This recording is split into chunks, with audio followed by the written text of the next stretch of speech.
आज आपण नाश्त्याला पुऱ्या बनवणार. त्यासाठी बघा 1 वाटी मी जाड पोहे घेतलेत. पोहे तुम्ही कुठलेही घ्या.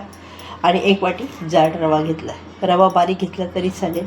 आणि अर्धी वाटी बेसन पीठ घेतलं आहे. आता फक्त आपण पोहे आणि रवा हे मिक्सरच्या भांड्यात टाकणार आहोत आणि फिरून घेणार आहोत मिक्सरला.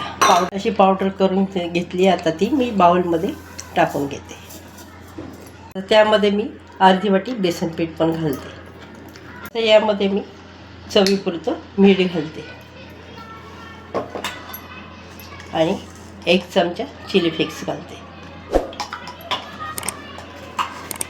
आता ओवा घेतला थोडासा, अर्धा चमचा, तर हा चोळून घालते.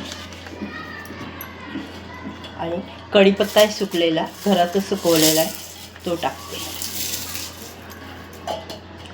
असं होतं सुकं हे ते मी असं हाताने मिक्स करून घेते. आता थोडं थोडं पाणी टाकून मी मिक्स करून घेते. असं मऊ मी हे पीठ भिजवून घेतलं आहे. मला अर्धा ग्लास पाणी लागलं. आता यावर झाकण ठेवते. 10 मिनटं बाजूला ठेवते. 15 मिनटं झालेत बघा. आता याच्यामध्ये मी 2 चमचे तेल टाकते आणि मिक्स करून घेते. असं तेल टाकून चांगलं मळून घेतलं बघा. करून घेतलेत मी. आता एक गोळा घेते. असं एक गोळा घेतला मी, हातावर असा गोल करते आणि पोळपाटावर बघा असा ठेवते आणि लाटून घेते. अशी पुरी लाटून घेतली मी. आता हा वाटी ठेवते म्हणजे चांगला शेप दिसतो. हे बघा, या कडा काढून टाकते. अशी पुरी लाटून घेतली. बाकीच्या पण असेच लाटून घेते. पुरी मी कढई ठेवली. कढईमध्ये तेल घातलं. तेल चांगलं तापलं. आता त्यावर मी पुरी सोडते.